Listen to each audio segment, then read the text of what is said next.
छात्र सदस्यों में आपका स्वागत है। तो आज मैं आपके लिए लेकर उपस्थित हूँ सीटेट 2011 का संस्कृत पेडागोजी। तो हम चलेंगे प्रश्न पर, चलेंगे डायरेक्ट प्रश्न पर चलेंगे। तो आप देखेंगे 16 नंबर क्वेश्चन यहाँ पर मैं आपके सामने उपलब्ध है। कह रहा है कि लेखः लघु वर्तते चेत तृतीय पुरुषे पूर्णयन्तु बिना अप्रस्तुत वाचा अध्वन्यात्मक रीत्या तथा अतार्किक रीत्या पूर्णयतु। कह रहा है कि इसको अप्रस्तुत वाचा, बिना प्रस्तुत वाचा, उसके बाद अध्वन्यात्मक, बिना ध्वनि का, अतार्किक रीत्या और अतार्किक रीति से क्या कर रहा है कि पूर्णयतु, इसको क्या करने के लिए, पूरा करने के लिए, पूर्ण करने के लिए कर रहा है। इसका क्या हो जाएगा यहाँ पर में देखेंगे आप। सबसे पहले है एक नंबर में कि समाचार पत्र लेखनम, वर्गीकृत प्रकटनम, विज्ञप्ति ही प्रतिवेदनम। यहाँ आप देख सकते हैं कि सबसे पहला समाचार पत्र लेखनम है और दूसरा वर्गीकृत प्रकटनम है। तो समाचार पत्र लेखन मतलब समाचार इत्यादि का लेखन करना, वर्गीकृत अर्थात वर्ग इत्यादि में इसको विभक्त करना, विज्ञप्ति आप जानते ही हैं कि विज्ञापन इत्यादि, और डी में हो जाएगा प्रतिवेदनम। तो यहाँ पर में आप जान लेंगे कि इसका आंसर हो जाएगा आपका प्रतिवेदनम। प्रतिवेदनम इस शब्द से अलग है, इसलिए यहाँ पर में प्रतिवेदन शब्द का यहाँ पर में हम प्रयोग करेंगे। तो आपका 16 का हो जाएगा आंसर डी। चलिए नेक्स्ट में 17 नंबर क्वेश्चन कराएगी प्रथम वक्ता कराएगी तव माता गृहम इदानीम पर्यंतम आगतवती। तव माता गृहम इदानीम पर्यंत आगतवती वा। तो वक्ता, सेकंड वक्ता आम। तो यहाँ पर मैं पहला में थोड़ा सा गलत हुआ है, जिसके कारण से नीचे कहा जाएगा। देखिए भाषण श्रवण कौशले अत्र कस्य दोषः। यहाँ भाषण का श्रवण कौशल में यहाँ पर कौन सा दोष है। तो नंबर 1 में हो जाएगा प्रथम वक्ता, द्वितीय वक्ता, द्वयोः न कस्यापि।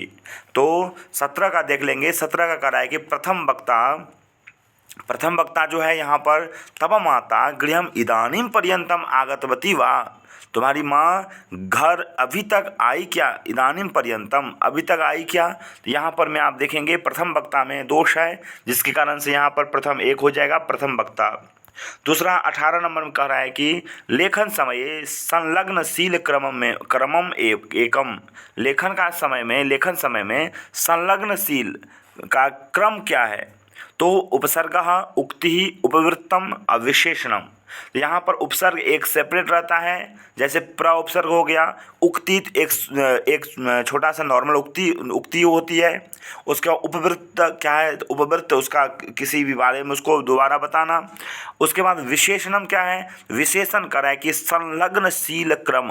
संलग्नशील क्रम मतलब विशेषण, इसलिए यहाँ पर मैं आपका डी नंबर आंसर हो जाएगा, क्योंकि डी नंबर आंसर आपका डी विशेषण इसलिए यहाँ का हो जाएगा क्योंकि संलग्नशील जो है, संलग्नशील मतलब जैसे यदि सुंदरः बालकः, सुंदरी बालिका। तो यहाँ संलग्न, यदि विशेष का जो भी वचन वही वचन विशेषण का, जो विशेषण वही विशेष, दोनों एक में संलग्न रहेगा। ऐसा नहीं कि सुंदरः बालिका और सुंदरी बालकः, ऐसा नहीं, ये गलत हो जाएगा। इसलिए कह रहा है कि संलग्न होना चाहिए, दोनों में समान होना चाहिए। चलिए नेक्स्ट में कह रहा है आपका 19 नंबर में कि नटानाम सुक्त समूहवाचक पदम किम। नटानाम सुक्त समूहवाचक पदम किम।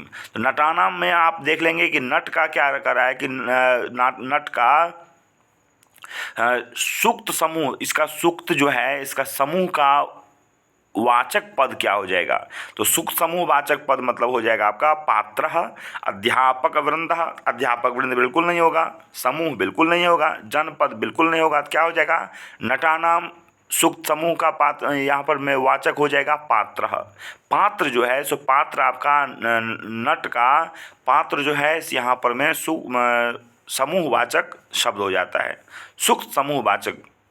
ठीक, चलिए नेक्स्ट में 20 नंबर में कह रहा है कि सूर्यग्रहणम कदा भविष्यति। अयम प्रश्न, सूर्यग्रहणम कदा भविष्यति, यह प्रश्न क्या है।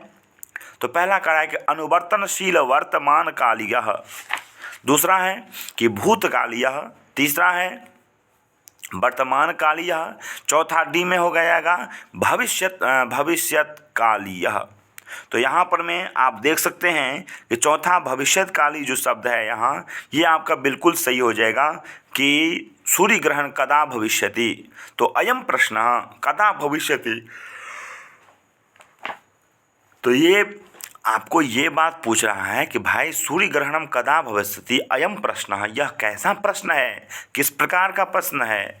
तो अनुवर्तनशील वर्तमानकाली यह प्रश्न, वर्तमानकाली प्रश्न भविष्यति है तो भाई हो ही नहीं सकता है, इसमें ऐसे कोई ना है। भूतकाली या भूतकाली हो ही नहीं सकता है, क्योंकि भविष्यति कर रहा है, सूर्य ग्रहण कब लगेगा। भूतकाली या वर्तमानकाली तो होगा ही नहीं, तो क्या हो जाएगा भविष्यत्काल। यहाँ पर मैं 20 नंबर क्वेश्चन जो है आपका पूछ रहा है कि यह कैसा प्रश्न है, तो यह भविष्यत्कालीय प्रश्न है कि सूर्य ग्रहण भविष्यत्काल में पूछ रहा है कि कदा भविष्यति, कब सूर्य ग्रहण लगेगा। तो भविष्यति भविष्यत्कालीय, समझ गए कंसेप्ट क्लियर। चलिए नेक्स्ट में चलेंगे हम 21 नंबर प्रश्न में। 21 नंबर प्रश्न कर रहा है कि राष्ट्रीय पाठ्यचर्या रूपरेखा NCF 2005 3.1.4 प्रबोधनानुसारं विद्यालयेषु पठनलेखने विशेषम अवधानम न आवश्यकम, विशेषतया कस्यां भाषायां। किस भाषा में NCF 2005 के आधार पर में पठन लेखने विशेषण अवधानम, विद्यालयों में पढ़ने और लिखने में विशेषम अवधानम, विशेष अवधान क्या है, न आवश्यकम, विशेष अवधान किसका नहीं है, किसकी आवश्यकता नहीं है। विशेषतया कस्याम भाषायाम, किस भाषा में, विद्यालय स्तर पर में किस भाषा में प्रधानतया नहीं आवश्यकता है। तो यहाँ पर में आप देख लेंगे 1 नंबर में है अन्य विदेशी भाषासु आंग्ल भाषायाम, मातृभाषायाम, हिंदी भाषायाम। तो यहाँ पर में कह रहा है आपका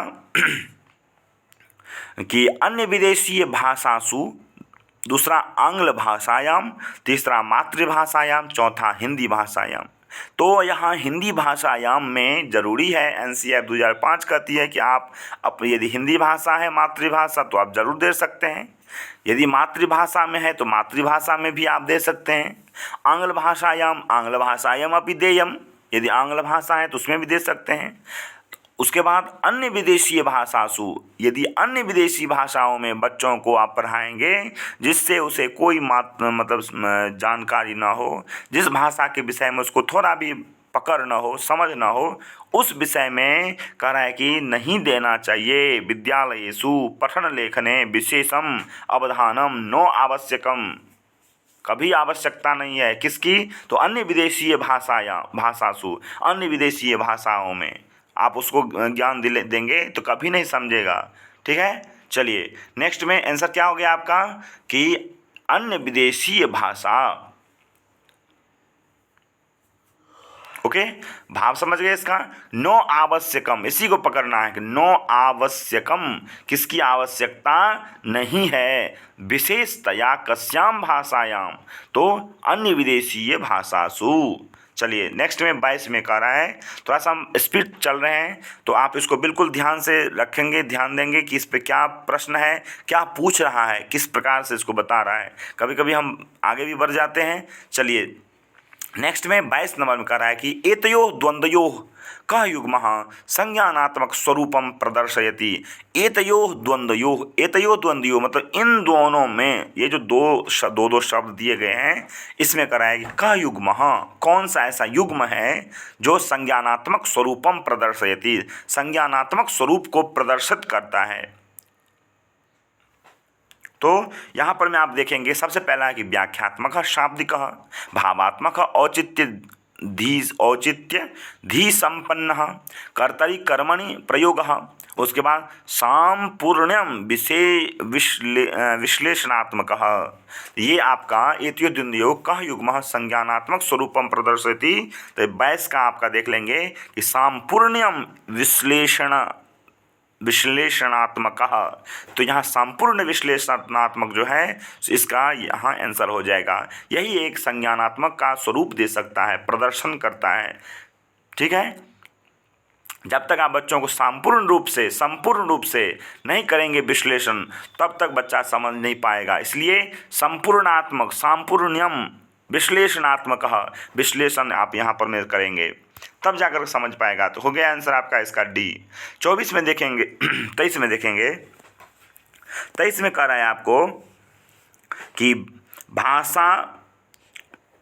भाषा अवगमने परीक्षणे च पत्राधारः इदं निर्दिशति। भाषा अवगमने, भाषा को सीखने में, परीक्षणे च और परीक्षा लेने में, परीक्षण करने में, पत्राधारः इदं निर्दिशति, पत्राधार जो है इस प्रकार से निर्देशित करता है। क्या निर्देशित करता है भाई? तो 23 नंबर का देखेंगे। 1 नंबर का रहा है कि प्रति अवधौ शिक्षकेन कृतः विद्यार्थी स्वभावलेखः। दूसरा, काल काले लेखन परीक्षा, समय समय पर मैं लेखन की परीक्षा। सी में देखेंगे क्या है कि मौखिकी परीक्षा, मौखिक परीक्षा जो आप मुंह से परीक्षा पूछ लेते हैं।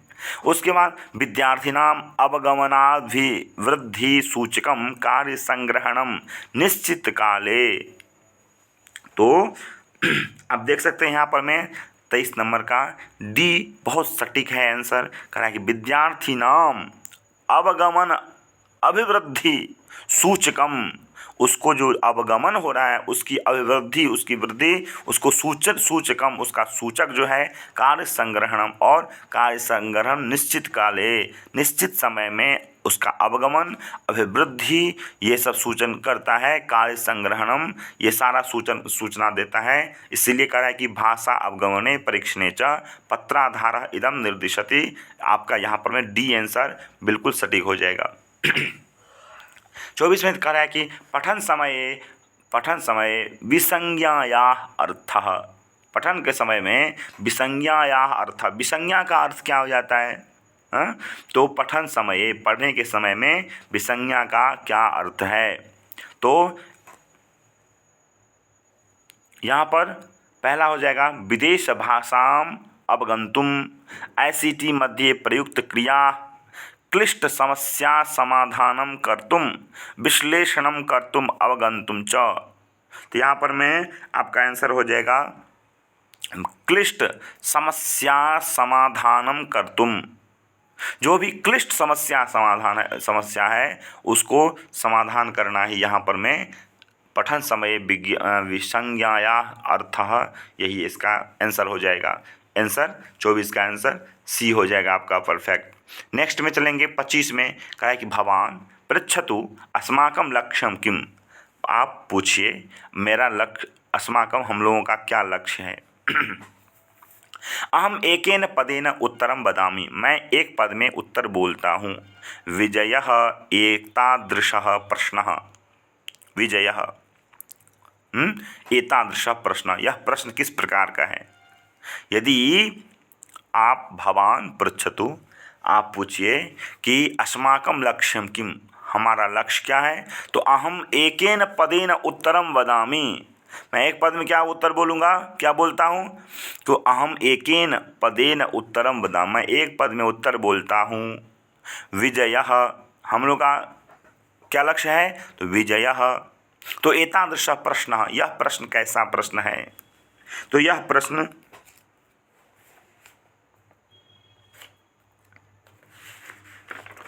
यह कैसा प्रश्न हो जाएगा आपका, यह हो जाएगा आपका, पहला देखेंगे रीति युक्तः, सहजः, विवरणात्मकः, आलंकारिकः। भाई यहाँ रीति युक्त भी नहीं है, साधारण पूछ रहा है ना कि हमारा लक्ष्य क्या होना चाहिए। अस्माकं लक्ष्यम किम, हमारा लक्ष्य क्या होगा, क्या है। तो हम एक शब्द में उत्तर देते हैं, डायरेक्ट पूछते हैं, डायरेक्ट आंसर जवाब देते हैं कि विजयः, हमारा लक्ष्य विजय है। आपको क्या कहेगा कि आपका घर कहाँ है, तो आप क्या कहेंगे, जो आपका घर रहेगा वही बोलेंगे आप। तो एक ही डायरेक्ट आंसर देंगे, ये तो नहीं कहेंगे कि मेरा घर भारत का, बिहार का, यहाँ का, ऐसे आप घुमाएंगे, ऐसे नहीं। तो क्या कहेंगे, सहज रूप से आप आंसर दे देंगे, डायरेक्ट कह देंगे मेरा घर का नाम यह है, मेरा घर का नाम दरभंगा, मेरा घर का नाम पटना, डायरेक्ट आप बोलेंगे। तो क्या हो जाएगा यहाँ पर में सहजः, सहज रूप से यहाँ पर में प्रयोग होगा। 26 नंबर में कह रहा है कि एकः सह यात्रिकः गवाक्ष समीपे आसीनः। एक सहयात्रिकः, एक सहयात्री गवाक्ष समीपे आसीनः, एक सहयात्री साथ साथ में जाने वाले यात्री गवाक्ष के समीप में आसीन है। गवाक्ष के मतलब खिड़की के समीप में बैठा हुआ है। भवान गवाक्षम पिहितुम इच्छति। आप गवाक्ष को पिहितुम, आप गवाक्ष को देखना चाहते हैं। भवान तम कथम अनुरोधम करोति। आप उसको कैसे अनुरोध करेंगे? तो इसका आप आंसर देख लेंगे। कह रहा है यहाँ पर में कि भवता गवाक्षम पिहितुम शक्यते वा। ठीक। दूसरा गवाक्षम मम कृते पिहितु कृपया गवाक्षम पिहितु। गवाक्षम पिहितुम शक्यते वा, डायरेक्ट हो जाएगा गवाक्षम मम कृते पिहितु, मेरे लिए छोड़िए। ठीक, तो यहाँ पर में आपका बी आंसर हो जाएगा। नेक्स्ट में 27 नंबर में कराएंगे संभाषणम इदम पठतु।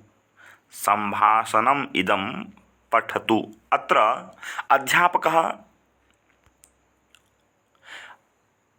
अध्यापकः अथवा भवान कथा पुस्तकम् एकं पठितुम् इच्छति शिष्यः आम्। अत्र अध्यापकः अथवा भवान कथा पुस्तकम् एकं पठितुम् इच्छति। शिष्य कहता है आम। अध्यापकः आम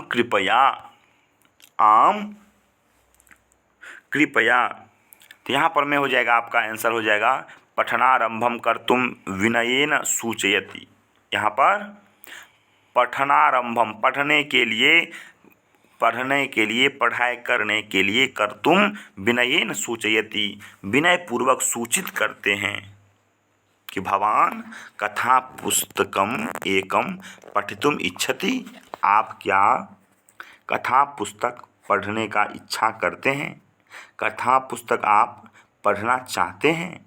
यहाँ इस आंसर हो जाएगा शिष्य कहता है आम। यहाँ विनय पूर्वक पठनारंभम कर्तुम विनयेन सूचयति, विनय पूर्वक सूचना करते हैं, कहते हैं। 28 नंबर में कह रहा है कि कह प्रकारात्मक शब्द।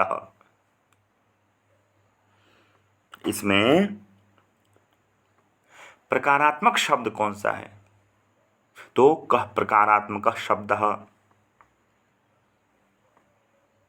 एक हो जाएगा किमपि न, रचनात्मक, विक्षिप्त और सर्वे। विक्षिप्त होगा ही नहीं, किमपि न होगा ही नहीं, तो क्या हो जाएगा रचनात्मक। ये प्रकारात्मक शब्द जो होता है, प्रकारात्मक शब्द रचनात्मक शब्द होता है। ठीक, चलिए नेक्स्ट में बहुत छोटा छोटा है, इसमें ज़्यादा कुछ कहना है नहीं। 29 नंबर में कह रहा है कि अध्ययन समये विशेषण पदम शक्यते स्म शक्यः संभावनम अत्र अयम केंद्रीकरोति। ये जो वर्ड शब्द दिया गया है, इसको यह संभाषण अत्र अयम केंद्रीकरोति,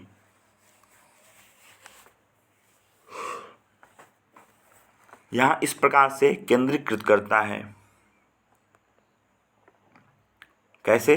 तो तेषां वाक्यात्मकं स्थानं तेषां अयम और संदर्भानुगुणम अर्थम पूर्व पदार्थम। तो यहाँ कह रहा है कि संदर्भानुगुण अर्थम, जैसे संदर्भ है उस प्रकार का अर्थ, उस गुण, संदर्भ के अनुगुण, संदर्भानुगुणम अर्थम, संदर्भ के आधारित, संदर्भ पे असंबंधित, संबंध के आधारित जो भी शब्द है उसको यहाँ पर में प्रयोग किया जाएगा। तो संदर्भानुगुण अर्थम, संदर्भ के से संबंधित अर्थ। ठीक है, चलिए नेक्स्ट कहे कि पत्रवाहकः एकादशवादने पत्रं वितरितवान्। पत्रवाहक एकादशवादने पत्रं वितरितवान्। पत्रवाहकेन एकादशवादने पत्रं वितरितम्। उपरि दत्तयोः द्वयोः वाक्ययोः भेदं स्पष्टीकर्तुं छात्राणाम् अवधानार्थम् उपयुक्तम् अस्ति। छात्र अवधानार्थम उपयुक्तम अस्ति। उपयुक्त क्या है? तो क्रियापद परिवर्तनम, कर्तरी प्रयोगाभ्यासः, उसके बाद पद प्रयोग प्रभेदः। यहाँ पर पद का प्रयोग जो है सो उसका प्रभेद, जैसे है ना वितरितवान और वितरितम, पठितवान, पठितवती, पठितवत, ठीक। तो यहाँ पर मैं वितरितवान अक्तवतो प्रत्यय, और यहाँ नीचे कर दिया क्या, एकादशवादने पत्रं वितरितम। अक्त प्रत्यय में क्या रूप बनता है? अक्त और अक्तवतो प्रत्यय में। यहाँ ऊपर में था वितरितवान, ठीक, और उसी को भेद कर दिया अक्त प्रत्यय में, गतः गता गतम, वितरितः वितरिता और वितरितम। अक्त प्रत्यय में कर देंगे तो हो जाएगा वितरितम नपुंसक में, और पुल्लिंग में हो जाएगा अक्तवतु का वितरितवान। तो यहाँ पर दोनों में यही फर्क है, इसलिए कह रहा है ऊपरी दत्तयोः द्वयोः, ऊपर में दिया गया दोनों वाक्यों में भेदम स्पष्टीकर्तुं छात्राणाम अवधानार्थम उपयुक्तम अस्ति। तो क्या हो जाएगा यहाँ पर में? सी नंबर हो जाएगा, सी आंसर हो जाएगा, पद प्रयोग प्रभेदः। यहाँ पद का जो प्रयोग प्रभेद है वही यहाँ पर में आंसर सही हो जाएगा, ठीक है, क्योंकि दोनों का भूतकाल ही है अर्थ, और दोनों एक अक्तवतो प्रत्यय का है और एक अक्ता प्रत्यय है, ठीक है। चलिए नेक्स्ट में कह रहा है आपको क्वेश्चन नंबर 31 में कहा है कि संस्थासु अंतः शैक्षणिक संपन्न मूल विनिमयकरणम संवहन तंत्र ज्ञानम। ये क्या हो जाए? संस्थासु अंतः शैक्षणिक संपन्न मूल विनिमयकरणम संवहन तंत्र ज्ञानम। ये क्या है? विनिमय के करण। अंतः शैक्षणिक करण, संस्थाओं में अंतः शैक्षणिक संपन्न मूल विनिमय। तो अंतः डायरेक्ट शब्द आए, जैसे ही आया तो अंतः मतलब समझ लेना है कि बाहरी प्रक्रिया जो भी विनिमय करता है, संचालित करता है, संवहन करता है, उन तंत्र ज्ञानम, वह तंत्र ज्ञान क्या है? तो वह तंत्र ज्ञान आपका क्या हो जाएगा बताइए? वह तंत्र ज्ञान हो जाएगा आपका अंतर्जालम। क्या होगा? अंतर्जालम, इंटरनेट। यदि अंतरा शब्द रहता तो अंतरा शब्द हो जाता आंतरिक, और अंतर्जाल शब्द है तो हो जाएगा यहाँ अंतर, मतलब अंतः शब्द है तो यहाँ हो जाएगा अंतर्जालम, इंटरनेट जिसको कहते हैं, ठीक। चलिए नेक्स्ट में 32 में कह रहा है, 32 में कह रहा है कि वास्तविकतात्मकम। वास्तविकतात्मक क्या चीज़ है? वास्तविकता क्या होता है? तो वास्तविकता जो है वास्तविकतात्मकम, तो वास्तविकता किसमें दिखता है? सो कह रहा है तो वीडियो डिस्क, दूरदृश्य गोष्ठी, संगणक यंत्र द्वारा प्रगत क्रमम एकम। तो इसमें दूरगोष्ठी भी दूर में, हाँ, दूरदृश्य गोष्ठी भी दूर में, संगणक इत्यादि ये जो भी है ये भी अपना अलग से होता है। तो क्या हो जाएगा आपका? तो वीडियो डिस्क जो है, वीडियो डिस्क आपका वास्तविकतात्मक है। डायरेक्ट वीडियो करना, डायरेक्ट वीडियो रूपेण आपको प्रस्तुत करना, यही वास्तविकता दिखाता है, ठीक है। चलिए नेक्स्ट में 33 नंबर में कह रहा है कि विस्तृत पदानाम प्रतिपक्रमः। तो यहाँ पर मैं विस्तृत पदानाम प्रतिपक्रमः, इसका आंसर देख लेंगे। आंसर क्या हो जाएगा?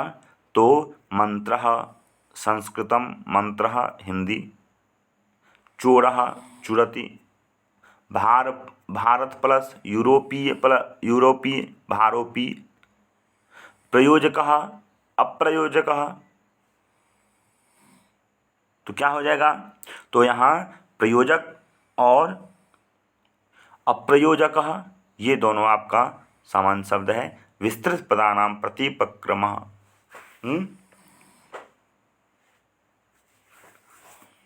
विस्तृत हो जाएगा प्रयोजक और अप्रयोजक, यही आपका उचित आंसर हो जाएगा।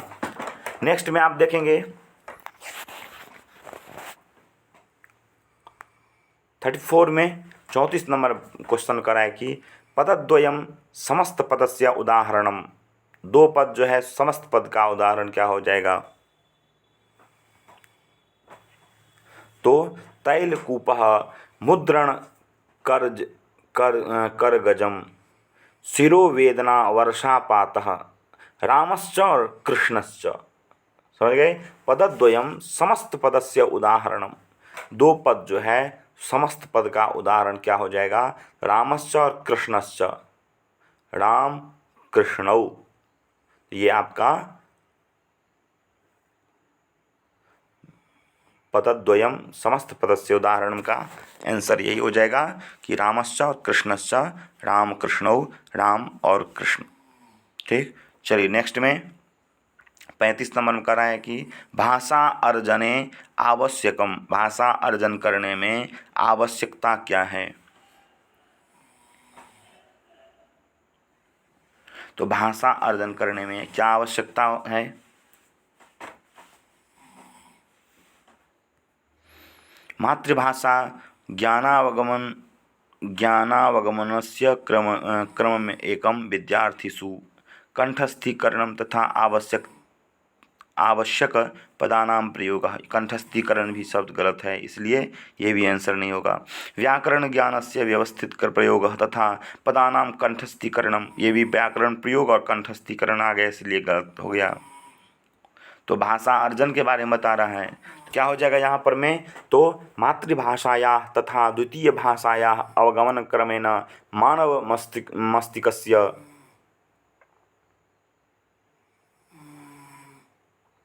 अंतः सामर्थ्यम निर्दिशति।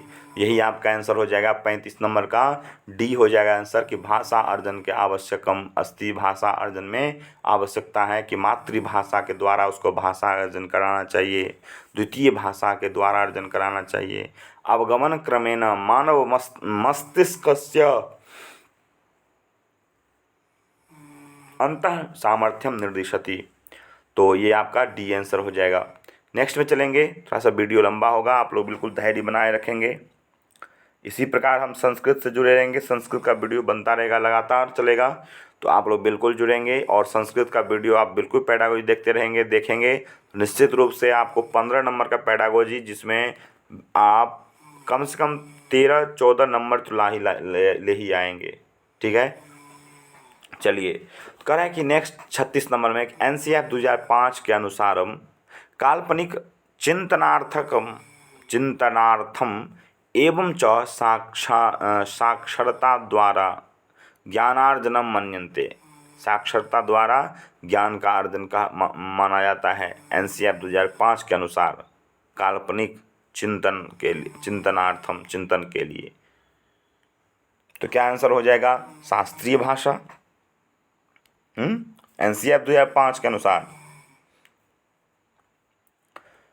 द्वितीय भाषा, मातृभाषा और डी में तृतीय भाषा। बताइए क्या होगा आंसर इसका?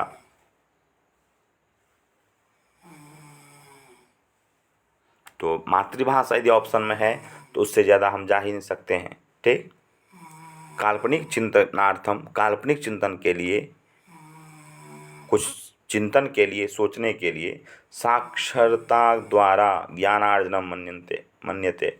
तो मातृभाषा में आप जितना ज़्यादा सोच सकते हैं, जितना ज़्यादा समझ सकते हैं, उतना आप किसी भी भाषा में नहीं समझ सकते हैं, सोच सकते हैं।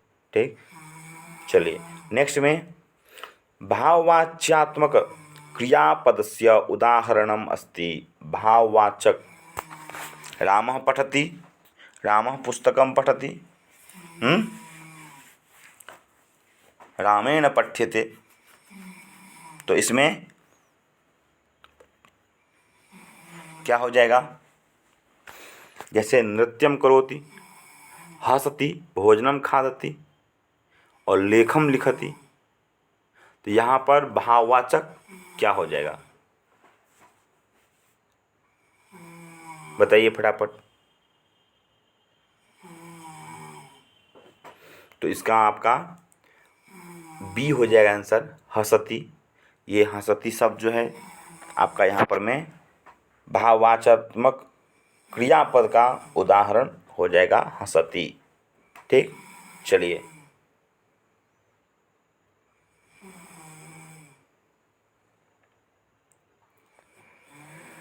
नेक्स्ट में 38 में कह रहा है कि नाम पद केंद्रीकृत्य उपगमः मन्यते यत् अधिक अधिक अधिक गमनम संघटनात्मकम।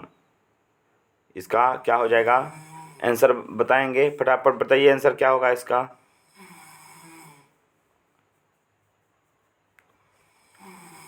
यहाँ शैक्षिक तंत्रानुगुणम विद्यार्थिनाम रुचिरनुगुणम क्रियते, विद्यार्थी के रुचि के अनुसार अनुगुणम क्रियते, विद्यार्थी का रुचि ज्ञान जैसे ही आ गया तो समझिए कि यही एक समस्या, यही एक सही होगा, हो जाएगा विद्यार्थिनाम रुचि अनुगुणम क्रियते, यही आपका आंसर बिल्कुल बिल्कुल सही हो जाएगा।